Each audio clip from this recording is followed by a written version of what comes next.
Hello, ladies and gentlemen. Welcome back to Behind the Screens here at Radio UTD. I'm Hector. I'm Hitarth. And I'm Adi. And we're back this week. We don't have that much news, but we did have two games conferences in the past. What was it now? Like 2 weeks? Okay, what do you define as a conference? Yeah, I feel like I we don't need know. to start adjusting the term. We'll go into that briefly once we go into Nintendo's conference, but we'll talk at the start about Ubi's conference. It's called Ubisoft Forward is what they officially call it. And there were some great trailers in it. They had a few gameplays from a lot of titles that we've been looking at previously that have been announced. And a couple new things about their new game Hyperscape, which is something that we talked about on our previous show. But I think some big standouts were definitely Watch Dogs Legion getting an official new announcement date, or rather new release date, because a confirmed release date. Yeah, it's got delayed like 3 times now, 2 times. It's like on I the think same definitely brainwave 3 as times. like Cyberpunk, where they like delaying the game's release 7 times. But I mean, it makes sense with the time right now that we're in, and I think hopefully October 29th is like the official boom, it's coming out. Because the game looked pretty polished. Did you guys see all the gameplay for it? I did. If I ever pick up the game, which I'm actually kind of inclined to, I want to play as the grandma the entire game. That's what I'm saying, dude. The grandma Oh, looks I sick. remember that. I remember seeing that trailer like way back for that. I feel like Watch Dogs Legion for me is pushing all the right buttons for making a first impression. Like, because, they show like generic Hacker Man dude, and then it cuts grandma also doing the same stuff as generic Hacker Man dude, but in her own style. I'm like, okay, I'm in. You have my interest. Yeah, exactly. It looks very interesting, and I mean, I think out of all 3 of us, I'm definitely the most interested in Watch Dogs as like a franchise. Mm-hmm. But it's something I've always kept an eye on, but it's more of an outsider looking in sort of thing for me. I've always been really interested in the series. I just have yet to pick up a game or even try any of them. I probably have access to like at least the first one by now. I mean, they did give everybody a free copy of Watch Dogs 2 on PC with the Ubisoft Forward. You just had to go and like register for it, so you could try out that one if you want. yeah. I might. Yeah, because they had issues on their end, right? Like they had a raffle for it or something at first. So what was gonna happen was they were gonna release Watch Dogs 2 to anyone that tuned into this conference. More obviously because they were gonna plan on doing Watch Dogs Legion stuff, so building the hype and letting people try it out that haven't previously. But I even tried it, and it was not letting me log into Ubi to like sync my my account with whatever streaming platform they were using. I forget what it was. I think it might have been Twitch, but I think they were doing a similar Twitch drops thing, so where basically you have to watch to get drops, but it wasn't like random. I think it was like if you tune in at all for like more than 5 minutes, it gives it to you. But and then I'm excited. And then for that. another thing, like I mentioned, Watch Dogs is making all the right first impressions. They also aired a CGI trailer along with it, where it's surprising like how relevant it was, but it was this dude essentially was a taxi driver who was giving like a monologue saying like, when they arrested like business workers, I didn't care because it didn't affect me. When they arrested construction workers, I didn't care because it didn't affect me. And then it just keeps going down the list till it actually starts to affect them. And then it shows like he helps this person who's like trying to fight back against the system escape, and he basically gets initiated into the resistance, which was like a really, really cool trailer. I highly recommend checking it out. I'm super excited for the game. I was gonna pre-order it back then. I'm glad I didn't, because it got delayed until now, or not now, until late October. But I think it's definitely gonna be an interesting pickup. On top of that, though, another one that's coming out around the same time, gonna be Assassin's Creed Valhalla, which previously got showcased briefly in the PlayStation announcement, the PS5 thing. But now it's getting a lot more gameplay trailer after the show itself. After this Ubisoft Forward, they actually had a post-show gameplay thing where they had like about 20 minutes of Valhalla gameplay, and let me tell you, it looked good. Oh yeah, I'm like what I saw. Like first of all, graphically, obviously it's gonna be fantastic. Like Ubi's usually pretty good about stepping like higher and higher on graphical fidelity. But I'm glad that they were what it looked like pretty transparent about the way that the game was gonna work, because I remember they announced Valhalla and then they're just like, okay, here's pre-orders and special editions. I was like, can we see some gameplay for the thing that you're asking us to pay money for? Yeah.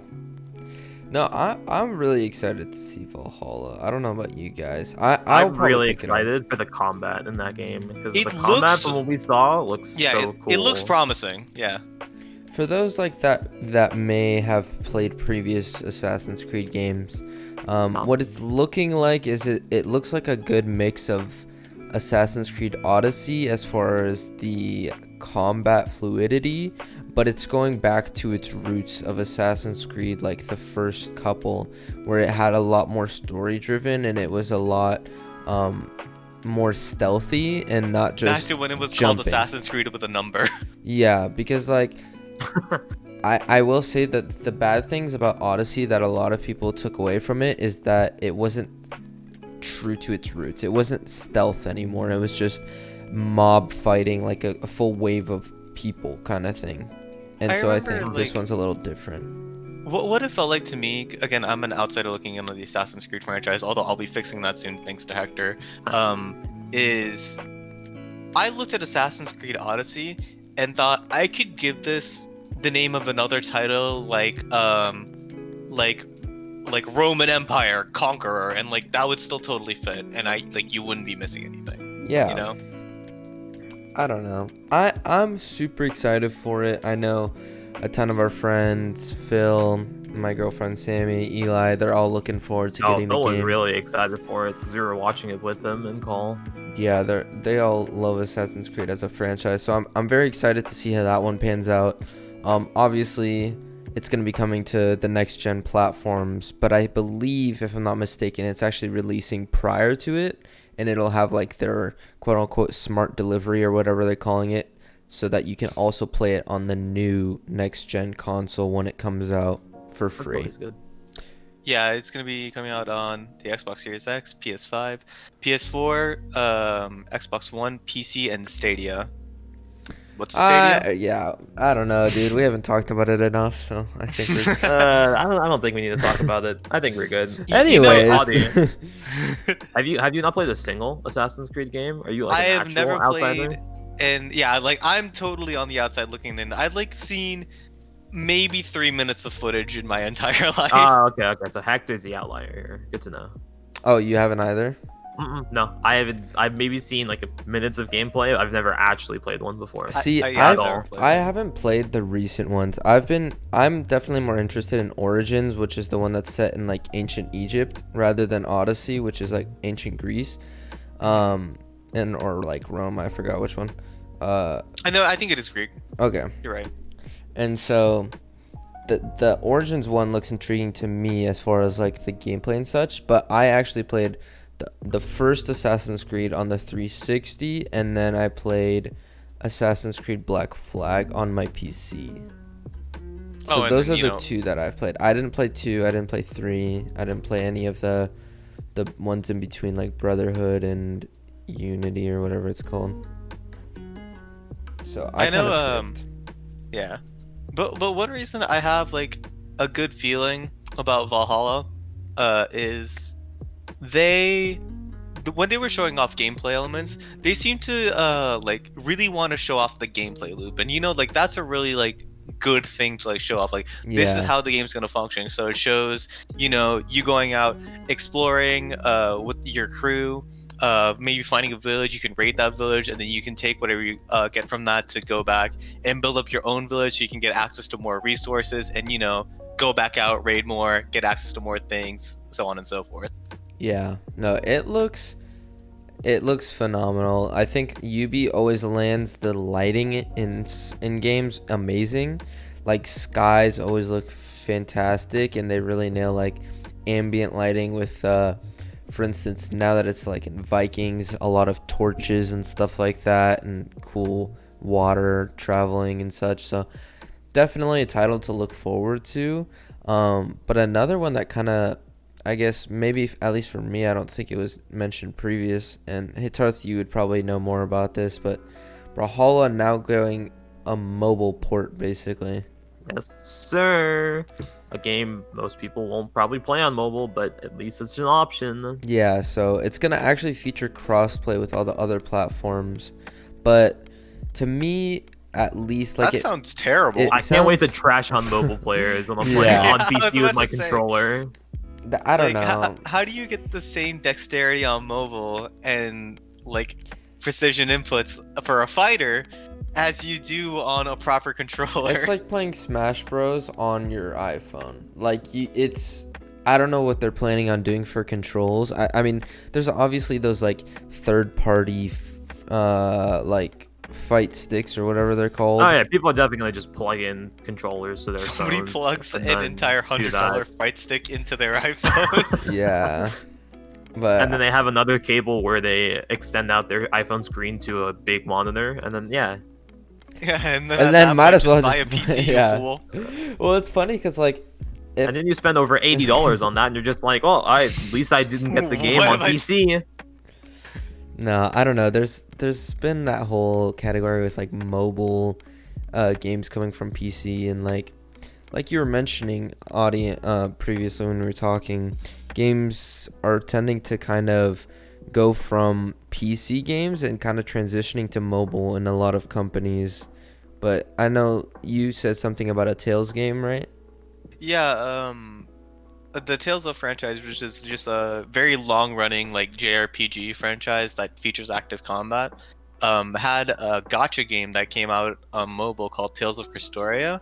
Although, if you just looked at like gameplay footage of it, you'd have no idea that it's a mobile game because it has like all the looks of like, oh, this, you could totally be playing this on PS4.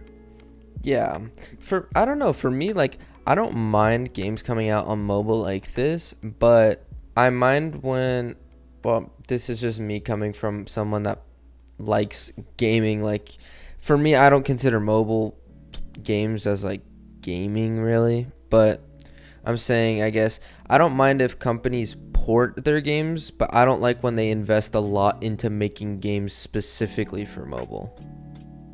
That's my opinion, though. Like for me, like mobile gaming serves more as a distraction rather than just like, okay, I'm here for a full experience. Like I just want to like open my phone, maybe like do a race on like Mario Kart Mobile and then put it away for a bit, you know? That's the I'm not thing. gonna sit there for like yeah. 5-6 hours doing the races on Mario Kart Mobile when I could be playing Mario Kart 8. Yeah, like I feel like we're in the minority for that, where there are actual people who will just play these mobile games for hours. And I don't want to hear the audio with how many hours you already have in Cristoria. Yeah, because hitting auto battle takes up a lot of my time. Well, yeah, but like the thing is, like, I think you're basically saying you want a game on mobile, at least for you. You want a game that you can like no thought just play it as you're like having a conversation / doing something else. Yeah. And I think a lot of people, like Hitarth was saying, if they only play mobile games, don't want, like, those games are extremely boring to them because there's no engaging like gameplay or anything like that. So that's why I'm saying, for me personally, as someone that, yes, I enjoy playing some mobile apps, but I think for the most part, I would prefer a full title game getting ported, like Fortnite, Brawlhalla, those type of things, getting ported rather than having a specific mobile variant of a franchise, which kind of brings us into the next thing, which is Tom Clancy's Elite Squad, which is another mobile game. Yeah, so somebody want to do me a favor and explain just exactly what I saw when I looked at the trailer for this? Oh, I got you. Yeah, go Zero for it. gameplay. That's what you saw. Zero gameplay. Again, the second time. They've already showed this game to us once before. I don't remember in exactly what, but they showed another similar kind of trailer they did this time, and then so this trailer again, no gameplay, nothing. It looks cool, but we have no idea what the game actually is gonna look like. Yeah, I don't want to see how the game is gonna look like, to be honest, and I don't think they want us to. I don't think that's their Being marketing totally strategy. Honest, till Hitarth mentioned it to me, I had no idea that they had announced it already. I thought this was a fresh announcement. No. And we'll go over that with the Nintendo stuff too, but there's a lot of these in these conferences that previously announced that are just now getting like a reconfirmation that they're still happening, but it's like, okay, that's happening, we want new stuff. So I think the general consensus from this Ubisoft Forward was decent, but a lot of people hated it because basically everything barring this next thing we're going to be talking about was stuff we already knew previously, but just giving us dates. So I think more people were expecting something. Speaking to the Tom Clancy series of stuff, like Rainbow Six Siege did have a very, very small snippet, but that was just them celebrating the game being out for 5 years and having over 40 million players. I thought for sure we're gonna see something about Rainbow Six Quarantine. You guys remember them announcing that? I do, actually. I do. That was a while back as well. And so I thought like, oh, okay, this is like the prime time for them to maybe show a trailer. Again, this project still exists. Maybe something's happening, but no, it's still completely in the dark. I don't know when they plan on doing that, because I mean, this is basically Ubisoft's E3 conference, right? Just in their own. By the way, that's when they announced the Elite Squad first. Was in their E3 2019 conference.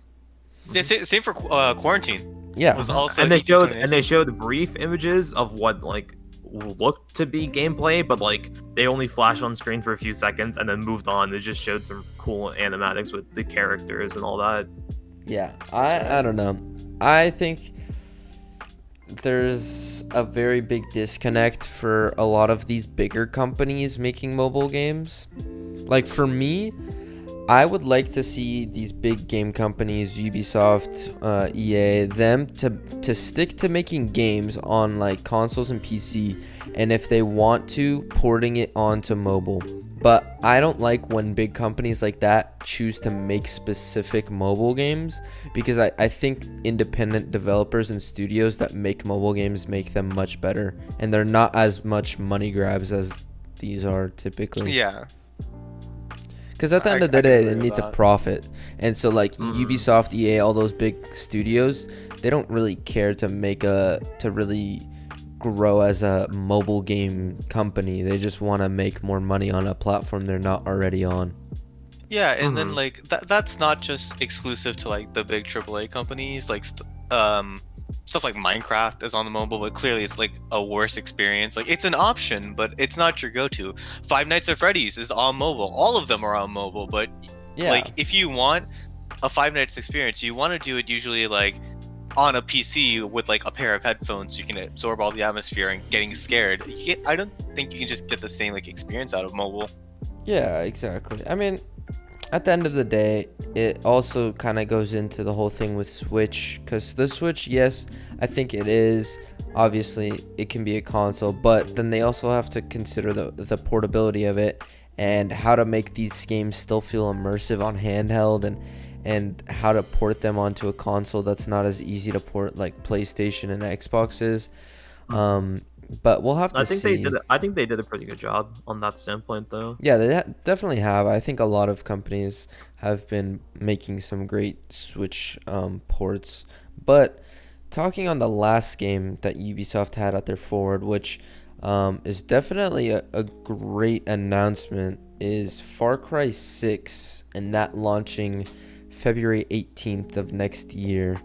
I don't know if you guys seen the premiere of it, but it was so the trailer is beautiful. It's one of the best ways I've seen to like set a tone, Yeah. I think out of anything that we're gonna link at the bottom of this video, this is for sure gonna be down there. Definitely. Because this one looked amazing. Yeah, you definitely can sense the character development, the thought behind the story that they chose to portray. And so basically what I've grasped from it so far is players are in what they call Yara, this tropical island, and they're trying to fight to free their homeland from a tyrant. So what it looks like to me is kind of like a Cuba style inspiration. There's a lot of like cigars and like militia and stuff like that. That's how I see it being portrayed, kind of like in their own alternate reality kind of thing. Yeah, and while the trailer was excellent, always take everything you see about this with a grain of salt. We still don't have gameplay. Yeah. Amazing trailer. If it was like a movie, I would get out and go watch it instantly. Yeah. But it doesn't tell me about the $60 product that they're telling me to go buy. That's true. But I guess basing that off of previous Far Cry games, we should expect an amazing title coming out. I mean, I think I would say from my experience playing Far Cry that I believe most, if not every Far Cry thus far has been pretty much great. There hasn't been one that's terrible. I've heard they do a really good job with their villains for the most part, like making them like charismatic, like you love to hate them sort of people. Yep, and then their character development, their storyline is always top notch, and I think they all have similar fashions and like style of gameplay, but they do kind of play off of previous iterations and kind of tinker with it to make it more fluid. Yeah, I mean, Far Cry 3 was the one that really stuck it big, right? It's because of Far Cry 3 that so many open world games from like that point on were styled after Far Cry 3, just because they like figured out a formula that worked. Yeah. And Ubi's just been like sticking to it and refining it more and more ever since. Yep. I would say again, I'm completely on the outside for the Far Cry games. I know basically nothing about any of them, but watching the trailer for this one was like insanely enticing. Yeah, I haven't played much of it. I think I've played Far Cry 3 briefly, and I've played Primal briefly, but I know I actually bought, I think it was Far Cry 5 for the PS4. I haven't touched it yet, but Of course. well, it's just the Hector. classic Hector move, Yeah, you know. You know what else is a classic Hector move? This is why I What? complain that Hector has a PS4. The but deal he of the doesn't week, use it. baby. Deal of the week Oh for my this God. show. It's actually another Humble Bundle. They always kill it. I think probably more than half of our Humble Bundles have been deal of the weeks. Just sponsor us already. That's what what are I'm you doing? Come on. Literally. But if Hey, you they are a could friend... do it for charity. Yeah, Mhm. definitely. If you're a fan of the Telltale series, this is definitely one to look out for. As of right now, about $15 or more, whatever you choose to put in, it's basically donations. They are giving you all of the Walking Dead Telltale games and all of the Batman Telltale, as well as The Wolf Among Us, which actually we played as a friend group. And Yeah, I we sadly was screenshot. not there for that, but I've heard like The Wolf Among Us justifies the $15 price tag alone. Hey, that Yeah. just means you can play through it blind by yourself.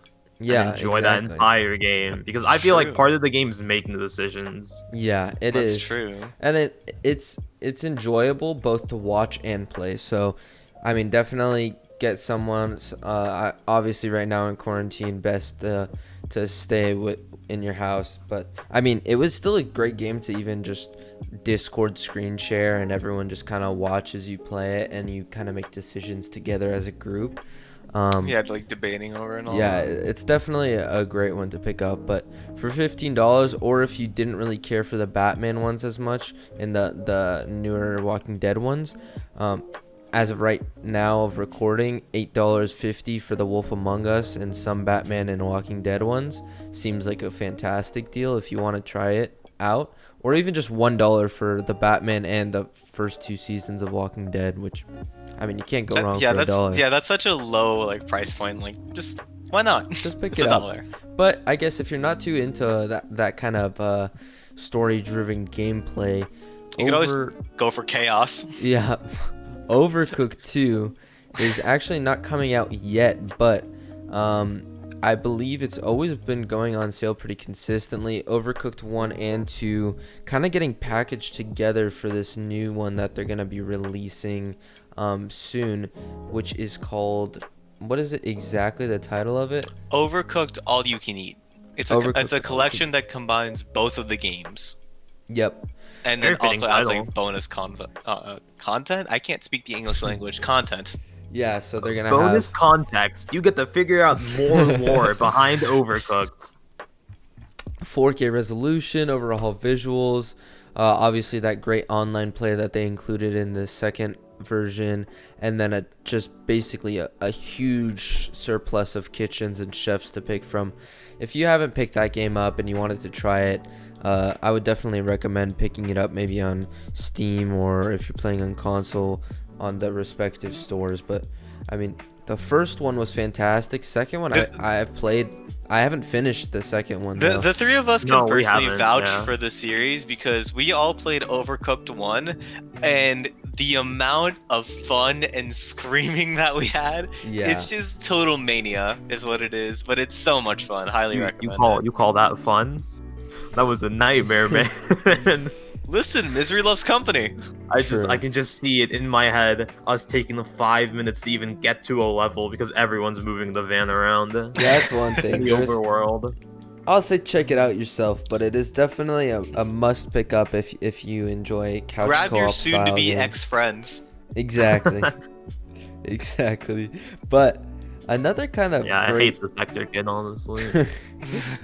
great deal coming out soon. Rocket League is actually going to be going free to play this summer, which I think a lot of us anticipated actually once Epic Games bought Rocket League. You know how Epic Games likes to make their games free for everyone. So Yeah. Terrible? Communist. I think I enjoy the fact that it is going free to play. It's definitely going to get to a lot more players. But I don't really know what that entails for the future of Rocket League. Here's the thing. You say this is a deal. Yeah, sure. This is a deal for people who don't already have the game. But for Yeah. people who do, this is going to be a living nightmare. There's True. going to be so many more Smurfs. Okay, and yeah. just- Oh no, dude. The I servers are did gonna not be consider that.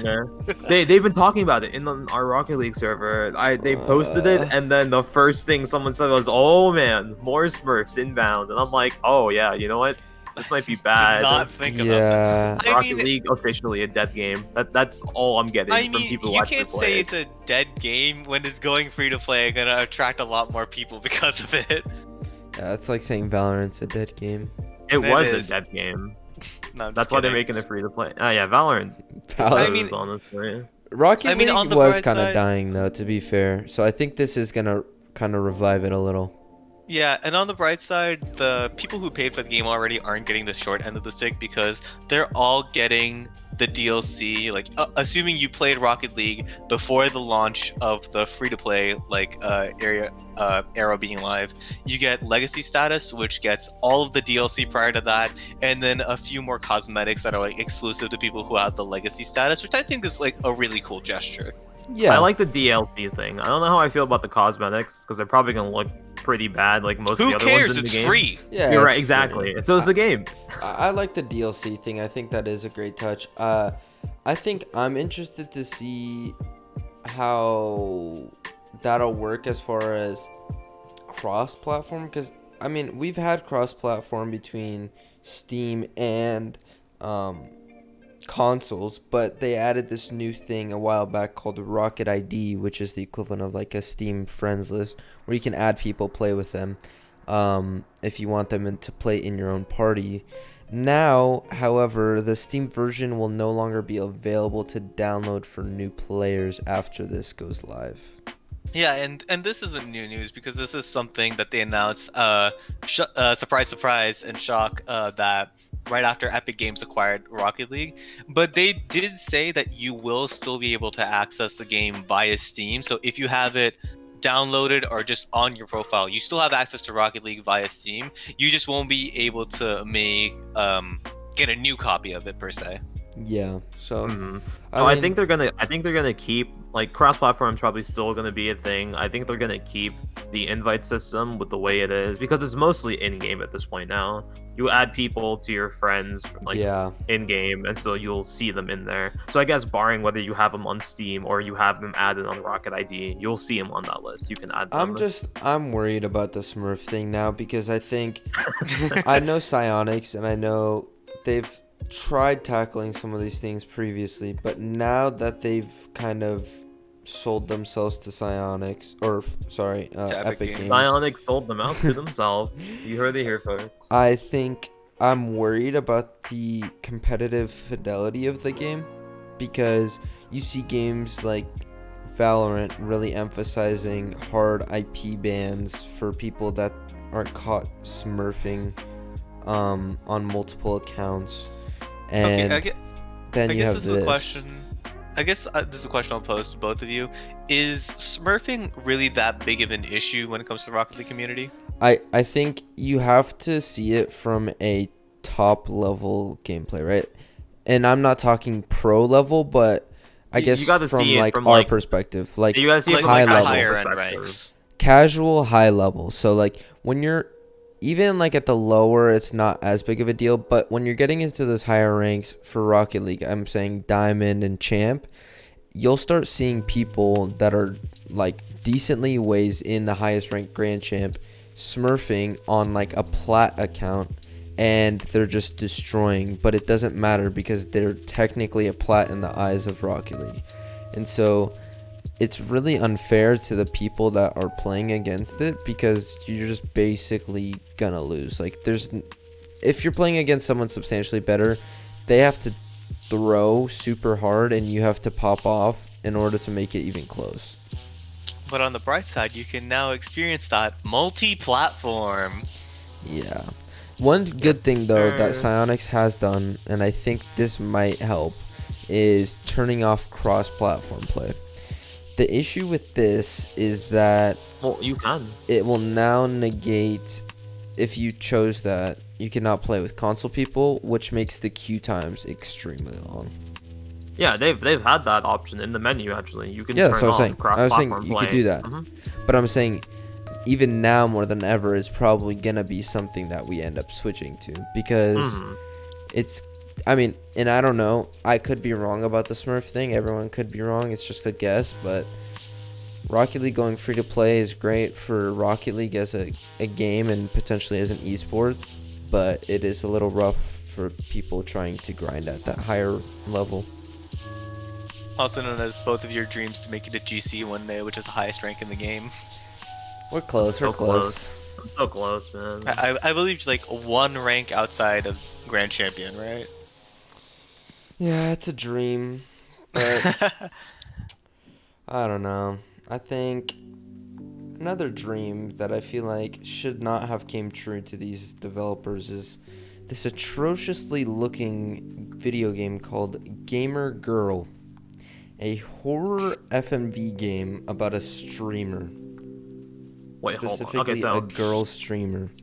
I Alright. know nothing about this game, and I'm gonna figure it out. Like, I think Audie's gonna describe it to me, and I'm Yeah, concerned go for already. it. Okay, so the premise of the game is that you're a moderator for an up-and-coming streamer, you know, who likes to play games, obviously Gamer Girl and all that, and you have to, let's see, for lack of a better term, white knight for them, and your decisions affect how close you get to the streamer in question, or if bad things can happen to them. It's like, it's ridiculous how cringy it is, and like, and it's not even just someone like talking from like a quote unquote like gaming perspective, but there's been plenty of actual girls that play games and streamers and such that have come out forward and said this is ridiculous and it's rather offensive as far as what It's it extremely portrays. tasteless is what it is. Yeah, I mean, I think there was literally like in the footage of like whatever the game was supposed to be of the girl on stream, and she's getting a phone call and she goes, "Mods, should I answer this?" And I remember watching a video, they're like, why do you think some streamer would ask their stream if they should like answer a call from like their mom You or have to something farm like that? engagement, you Okay, know? what I'm looking at, this looks like those mobile ads you'll see that's like, oh, should I do this or this? Like a dilemma, and you have to like pick one. I know what you're talking about. Yeah, I know what you're talking about. It's like But- a but meme one for that, like But Eat the it's like, baby. let me read the paragraph that they published, right? Please do. Gamer Girl is intended to be a full motion video FMV game where players will act as a moderator to an up-and-coming live streamer, AbbyCake99. Through real-time chat scenarios and leveling mod abilities, the goal of the game is to guide Abby's choices as she navigates through a troubling scenario. The plot revolves around an anonymous chat member who becomes more and more of a threat by stalking the live streamer.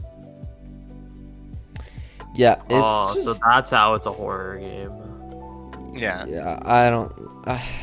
It got canceled, correct? I hate games like this. Or- No, Wales Interactive has actually tried to defend themselves about like why they made this game, and this is the tweet in question they made defending the game, saying Gamer Girl is about the impact user comments and actions have on a streamer's mental health and well-being. The reason why FMV Future created the game was to raise the issue of toxic environment, which can often appear online behind the anonymity of a username. And I think they But- just went about it wrong. Completely. Yeah, it's just like with what they showed, it just really makes you go like are you serious? Like is this supposed to be a joke? Because many female streamers face harassment daily with their audience just because Yeah. they're women, and that's wrong. And making a game about it and like the way that they did seems tasteless about like being a mod.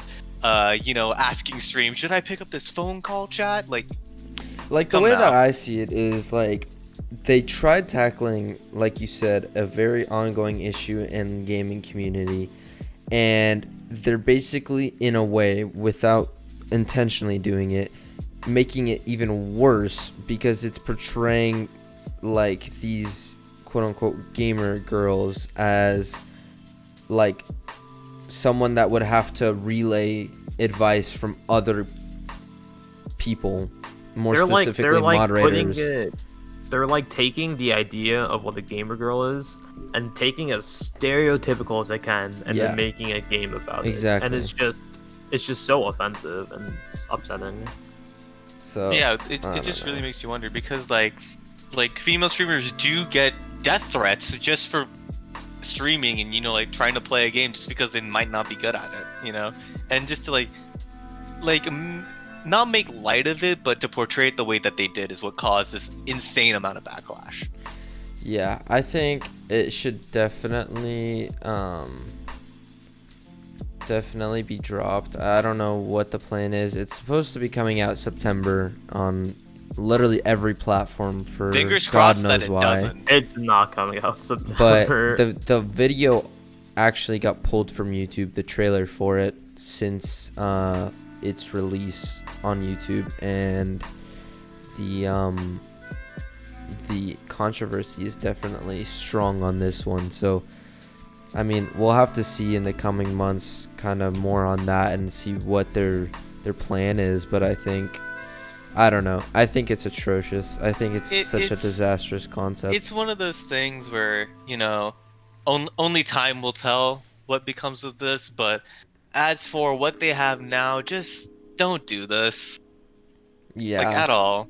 It's just not gonna end It's well. just, it's just for not anyone. the place to go. Here, I want to move on to a different topic. I like, just the thought of, like, Gamer Girl annoys me and it pisses me off. So let's move to a This topic next thing that's gonna piss annoys me and Hector off. pisses me off too. Don't worry. So after 4 months of silence, Nintendo finally announced another Direct Mini. And so And of I course- was hyped.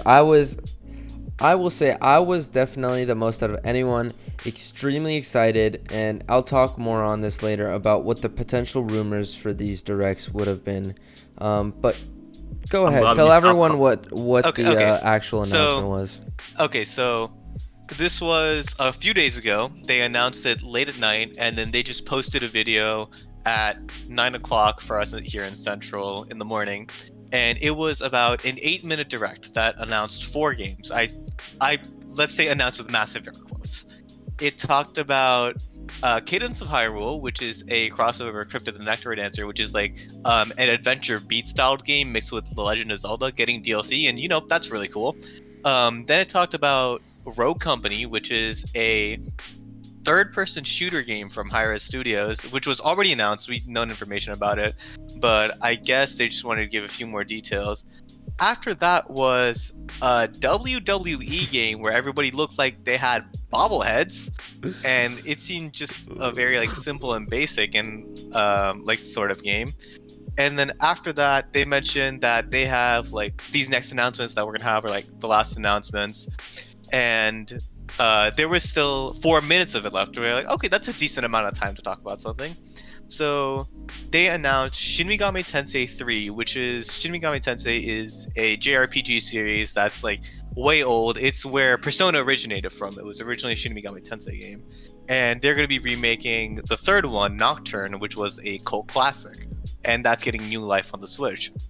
And after 3 years of silence from Nintendo, they finally showed off a little bit more of Shin Megami Tensei 5. Not gameplay or anything, mind you, nor a release date. Well, they gave a release year being sometime next year, but and that was the whole direct.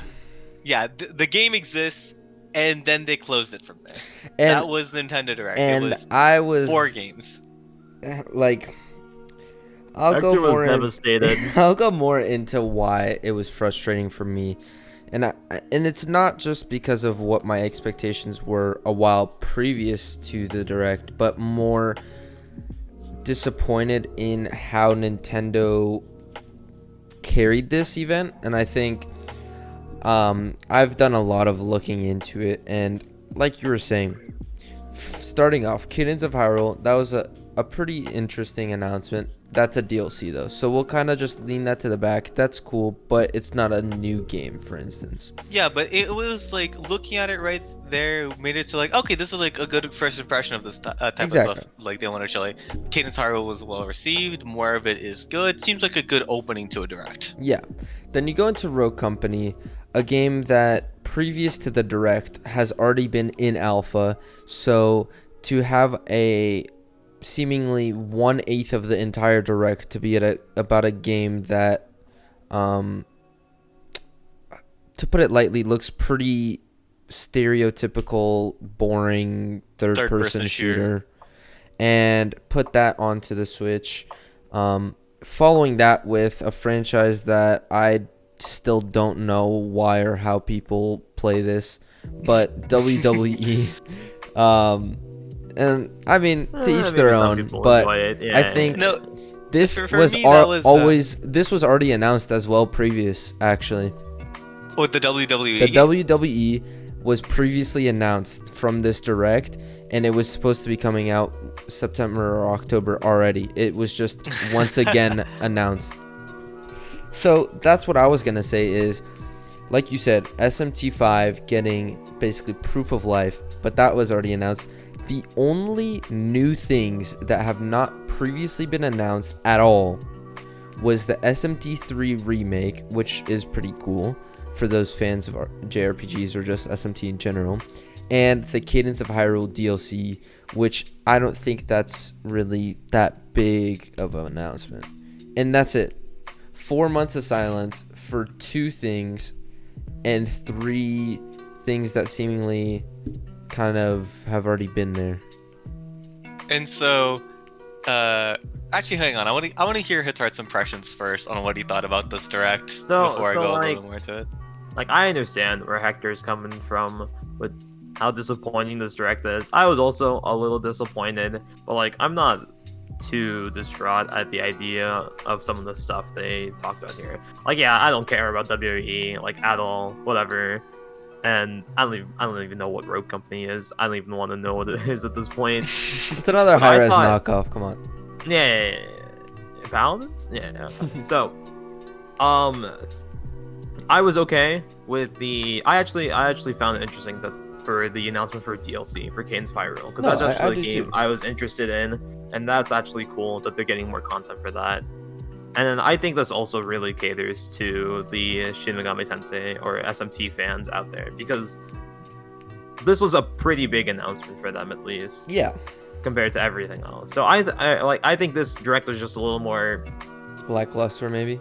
It was a little more, catered to them versus like even us or most of Nintendo. I think for me, I obviously in a second I'll go into what the rumors for potential games to come would be more specifically with Mario, but the thing that I kind of find annoying is to name something like this a partner showcase and showcase things from 4 companies and only have 5. You could count the amount of announcements on one hand with fingers. What else do you have on your hand? Well, I have these little creases and a palm, actually. Hector has toes on his hand, actually. He doesn't have fingers. But Yeah, but to be able to count the announcements on your hand, on one single hand, for a partner showcase when there's huge games that theoretically should have been followed up on, like Bayonetta 3, No More Heroes, Bravely Default 2, I mean Metroid, that's kind of far off, but just like stuff like that theoretically should have potentially been announced at this partner showcase after such a long wait of no information. I just think that it was not the right time to do this. also keep in mind that the last Nintendo Direct Mini that they had on March 26th was a half an hour long. And that was shadow dropped, which means it was dropped and just tweeted out about that it's out now.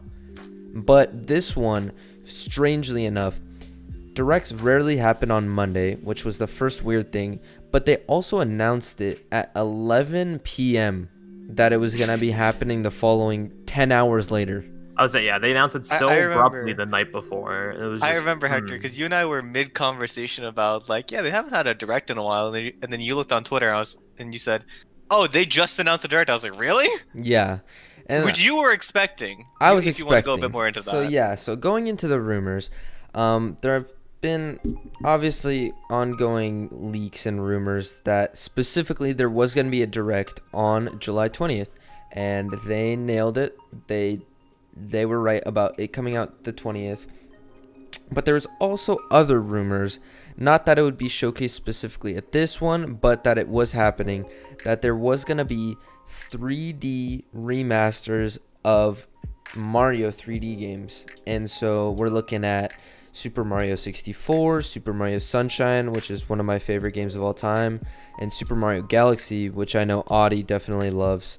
And so those 3 games, potentially Galaxy 2 as well, but as of right now, they said those 3 bundled in one game as a remaster HD version for $60. And that seems very un-Nintendo-like, but a variety of different leakers and sources are saying that this is in development, and so that's a lot of people. That was a lot of people's expectation coming into this Direct was, okay, it's the 35th anniversary of Mario this year. They're probably going to announce this at this Direct, and it'll come out in September, which is the official like birthday of Mario. But yeah, that's when Mario 1 was released, September. But now we're looking down the line of the year, and we have Cadence of Hyrule coming out as a physical copy in October, and that's it. There's literally nothing else for the rest of the year that's been announced. Yeah, I would say, yeah, that we know about right now. And so now people are looking at it, and I think a lot of people are confused as to why did this happen now, right? Like, in a way, it almost felt like a contractual obligation for Nintendo to release these type of videos for some reason, because in my eyes, it kind of seemed like a last minute, let's throw this Direct together, announce it, and just release it. It's like that that's practice. how put together it seemed. It's like at school, it's like that practice assignment you get that's not graded, but like you should try your best. So then it's like the whatever you give back for the thing for it. It's just like, yeah, this is terrible. And but it's not even that I don't like SMT. I think that's very separate from it. But as a Direct in general, it covers almost only 2 different types of people that enjoy games, when there's the whole other majority of people that this Direct almost was a waste, and I think it leaves a sour taste in a lot of people's mouths. and it might make the future directs not watched as much because they're like, oh, it's another developer direct, or what's it called, partner showcase. It's gonna be the same as the last one. Why should I even watch it? Here's the reason why I wasn't as disappointed. Like of course I'm like happy that SMT5 and SMT3 are getting remade, but I went in there with a very different set of expectations that Hector did, especially when looking at the announcement tweet. I noticed that a lot of people were saying, like, focusing on our development and publishing partners. I was more focused on that they're making this partner showcase a series. Yeah. So I feel like this first one that they released, like, might have been like lowbrow and disappointing to a lot of people, but I think it was to set expectations of what the kind of stuff they would actually like show. Yeah. And they plan on making this like a monthly thing. That's just my guess. I would agree with that. I just think, for me at least, nothing in this direct was timely, right? Nothing in this was, oh, this is coming out right after this kind of thing. Besides, I think the DLC might have. But other than that, nothing was really pressing to get this out. And in my eyes, if you looked at it similar to like Animal Crossing, when that came out, there was about a month of silence before they announced Paper Mario. So they wanted to kind of sell that and let everyone on that Animal Crossing train. And that's what I would have expected maybe from Paper Mario, where they're like, we'll give Paper Mario the limelight. But then 3 days after that, they decide, let's do a direct. It just doesn't line up for me. It doesn't make sense, like, from a timeline standpoint, what they're planning on doing for the rest of the year. Yeah, it seems confusing. And I must say, like, even, let's say the statement I said earlier about them setting expectations is right.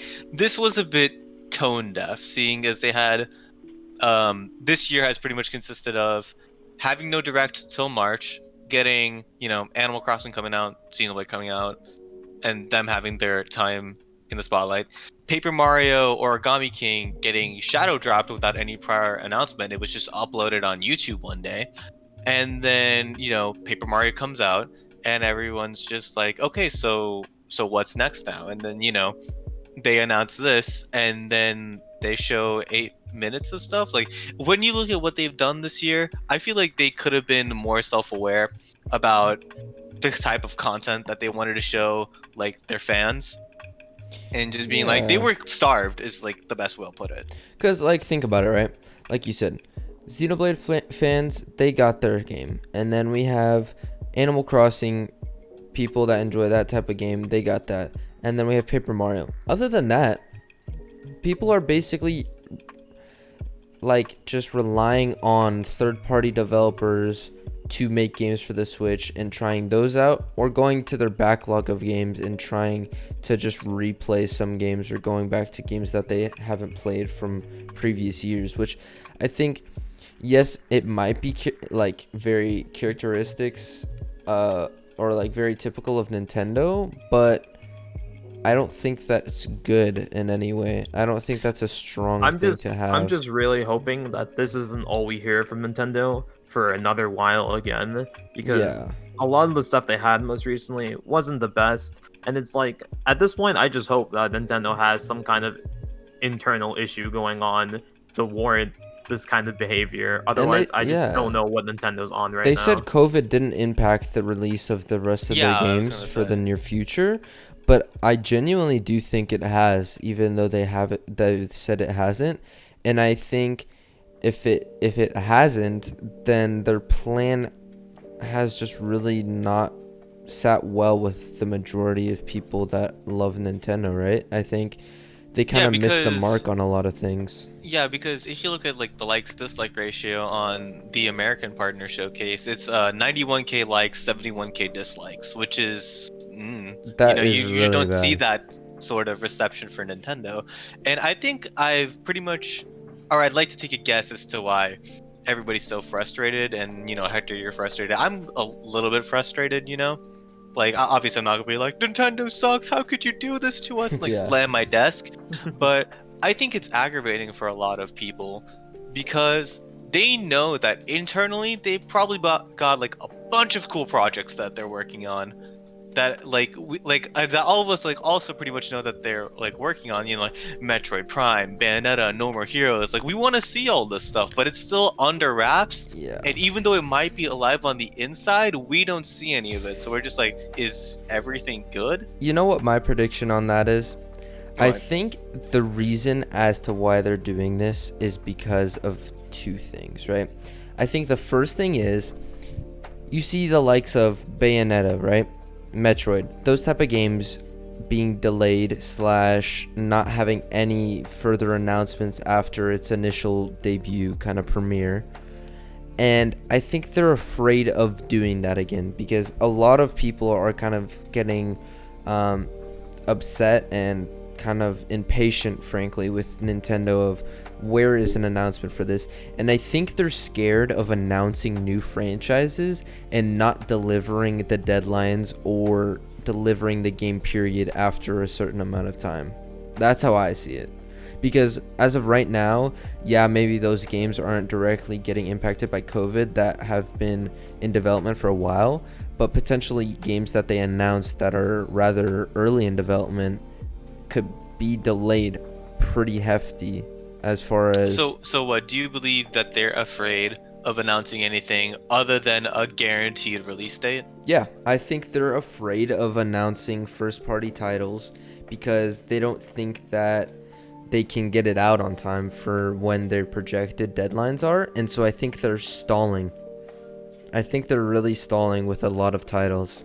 That's how I see it. I think they just need to take the approach other companies are, which they give dates, but like then they postpone them because like at least we know that they had hoped to get it out at a certain time and it's gonna get delayed, so it can't be too far off. Like you're not gonna delay a game for over an entire 2 years. I want to say max. Yeah. Like maybe a year later, you still have to get the game out just because a lot of issues happen. But like at least we know that like, hey, sometime soon this game should come out either at that date or later. And that's also what a lot of other companies have done, especially when we talked about Watch Dogs with how like that got delayed a bunch. Cyberpunk. At least they're still here trying to tell us like, hey, we are trying to get this out as soon as we can. Also, I feel like another thing that rubbed people the wrong way, like even though, like let's say you were a person who understood the message as a whole, you're just like, okay, I'm not gonna expect a lot of first party stuff, this is mostly meant to be for the publishing partners. The titles that we received, like I honestly had an expectation that we would see Hollow Knight Silksong on this. Yeah, I mean, there was a lot of expectations, not like what I was saying, when they announced, previous to the announcement of the Direct, I was anticipating the Mario thing. Once they announced it, I was like, I mean, it could happen, but my expectations got substantially lowered. And even after I dropped my expectations low, I feel like they were still kind of just brought to the floor. Like, I think it still did not surpass my expectations, and they were already on the floor. As a person who went in with absolutely no expectations at all, it's how I like to view this kind of stuff, just so I'm not like hyping myself up or letting myself down for anything. I went in with no expectations, and I was happy at the stuff I saw, but I also recognize, like, for the audience that is happy, I'm very, very happy for them. They finally got more news about their game after over 3 years of silence, but there is a vast majority of other audiences that they could have catered to that they just didn't. And like seeing the titles that they put out, like WWE and Rogue Company, pretty much have the worst of it. It's just like generic sort of stuff and stuff that already existed. And so it's funny because it's, in my opinion, it's getting a lot of talk about Rogue Company and WWE, but not in a good way. A lot of people are talking about it and kind of slandering it now because comparatively to what their expectations were, they're like, and then we get this trashy, like, generic third-person shooter, and then I think it's already kind of, if I was high-res, I would frankly be kind of annoyed with Nintendo as well going into it. Because I would say putting that with the other stuff they announced. Yeah, I was about to say, like, the real question is, does stuff like WWE and Rogue Company warrant a spot in a Nintendo Direct? Like, if there was like other things surrounding it, like, yeah, sure, like update videos, go ahead and like post it with that. But just those two things on its own and making that the main content of it is frustrating, especially because Japan got a better one. Yeah, Japan Oh got a yeah, better one. I don't even know why we didn't get Japan's one. Japan's one was just literally better in most ways. And I don't know. You'll see a lot, and hopefully, I guess what I'm hoping for is in the coming months, we gotta start seeing some more things from Nintendo, hopefully. And I think at the end of the day, with Xbox and PlayStation starting to do a lot more things with their next gen console, that's all I really want from Nintendo, I think. Yeah, because all I'll say, because I know we're running short on time here, is talking about one thing in the Japanese Direct really fast. Is they announced a game called Sakuna of Rice and Ruin, which is a 2D like side scroller action game that has farming elements, and it looked amazing. And I was just like, okay, maybe they didn't put it in America's Direct because it's not getting an American release. Maybe it's something that's Japan exclusive. Nope, it's coming out in the US. Yeah. So overall, I think the vast majority of people were kind of annoyed at this Nintendo Direct. So in the coming months, we'll have to see what Nintendo chooses on doing for that. But I think hopefully that just something about better, man. yeah, I think that wraps up the show for today. Hopefully, I think the overall message it kind of went from like one conference that was good, and then it came into like other games, and then now it's just like I don't know. Yeah. Anyways, I think that's all the time we have for this week. Thank you all for listening. Stay safe. COVID is still happening, and things can only go up from here. So we'll see you guys next time. Please Take don't it be an easy. idiot. Peace, guys. Don't be Nintendo, Later. please.